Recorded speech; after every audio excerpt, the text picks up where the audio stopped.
మనము 3 నెలల లోపల కంప్లైంట్ ఇవ్వాలి అని అనుకున్నాము.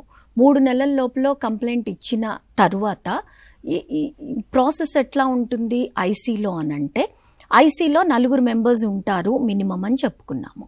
4 మెంబర్స్ ఎవరు ఉంటారు? 3 ఆ ఆఫీస్లో పనిచేసే వాళ్ళే ఉంటారు. ఐసీకి హెడ్ ఎవరు ఉంటారు? హెడ్ ఒక సీనియర్ లెవెల్ ఫీమేల్ ఎంప్లాయీ ఉండాలి ఐసీకి. అంటే ఆ ఆఫీస్లో పనిచేసే సీనియర్ లెవెల్ ఎంప్లాయీని ఐసీ హెడ్, ప్రిసైడింగ్ ఆఫీసర్ అంటాము, హెడ్గా ఉండాలి. మిగతా 2 ఆ ఆఫీస్ నుంచే మెంబర్స్గా తీసుకుంటారు. 4లో అంటే మొత్తం యాక్ట్ ఏం చెప్తుందంటే 50% ఆడవాళ్ళు ఉండాలి కమిటీలో అని చెప్తుంది. ఇక్కడ ఇంకొక క్వశ్చన్ ఏంటి అని అంటే, ఎవరన్నా సీనియర్ లెవెల్ ఎంప్లాయీ లేరనుకోండి, లేకపోతే ఉన్న ఆడవాళ్లలోనే లెటసే ఆ ఆఫీస్లో అందరూ జూనియర్ అసిస్టెంట్స్ క్యాడర్ వాళ్ళే ఉన్నారు, మా దగ్గర సీనియర్ లెవెల్ ఫీమేల్ ఎంప్లాయీ లేరు, జూనియర్ అసిస్టెంట్లలోనే ఒకళ్ళని మేము ప్రిసైడింగ్ ఆఫీసర్ చేస్తామంటే కుదరదు. యాక్ట్ ఏం చెప్తుంది? Senior level employee.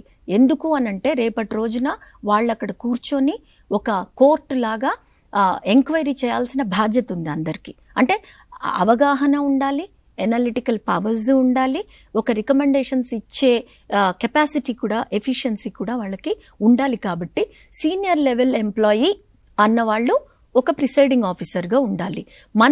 మన ఆఫీస్లో కనుక సీనియర్ లెవెల్ లేకపోతే వేరే ఆఫీస్ నుంచి ఒకళ్ళని ప్రిసైడింగ్ ఆఫీసర్గా అపాయింట్ చేసుకోవచ్చు, వేరే డిపార్ట్మెంట్ నుంచి కానీ వేరే ఆఫీస్ నుంచి కానీ. లెట్సే ఒక ప్రైవేట్ కంపెనీలో లేకపోతే వేరే ప్రైవేట్ కంపెనీ నుంచి ప్రిసైడింగ్ ఆఫీసర్ని, సీనియర్ లెవెల్ విమెన్ని పెట్టుకోవచ్చు వాళ్ళ దగ్గర లేకపోతే.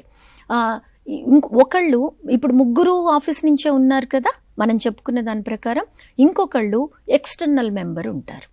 ఎక్స్టర్నల్ మెంబర్ ఎందుకు ఉండాలి అంటే అన్బయాస్డ్గా ఎంక్వైరీ జరుగుతుంది.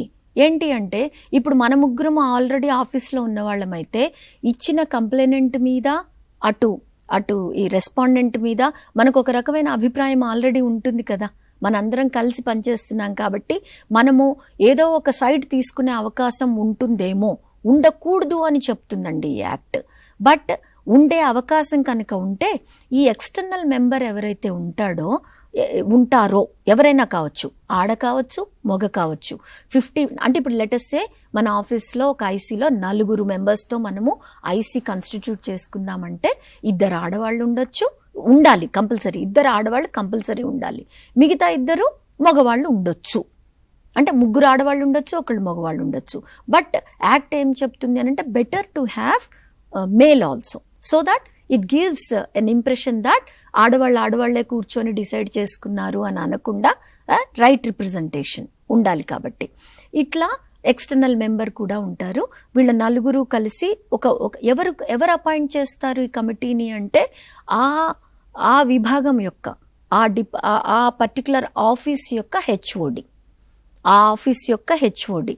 లెటర్సే అక్కడ 20 మంది పనిచేస్తున్నారు, బట్ ఆ ఊర్లోనే మాకు ఒక 10 బ్రాంచెస్ ఉన్నాయనుకోండి, ఆ కంపెనీ వాళ్ళకి సేమ్ టౌన్లోనే ఒక 5-10 బ్రాంచెస్ ఉన్నాయి. వీటన్నిటికీ కలిపి మేము ఒక్కటే కమిటీ పెడతామంటే కుదరదు యాక్ట్ ప్రకారం. ఎక్కడ ఆ ఆఫీస్లో 10 మందికి, ఇప్పుడు ఫలానా బ్రాంచ్లో 10 మంది కంటే ఎక్కువ ఉన్నారు అని కనుక ఉంటే కంపల్సరీ వాళ్ళు అక్కడ ఒక ఐసీని పెట్టుకోవాలి. లేదు, చలో పెట్టుకోలేదు, ఐసీ లేదు అన్నప్పుడు ఆ ఆఫీస్లో కనుక ఏదైనా ప్రాబ్లమ్స్ వస్తే అక్కడ పనిచేసే ఆడవాళ్ళు పోలీస్ స్టేషన్కి ఎక్కడికి వెళ్ళాల్సిన అవసరం లేదు, ఆ డిస్ట్రిక్ట్లో ఉంచిన ఎల్సీకి వెళ్ళొచ్చు.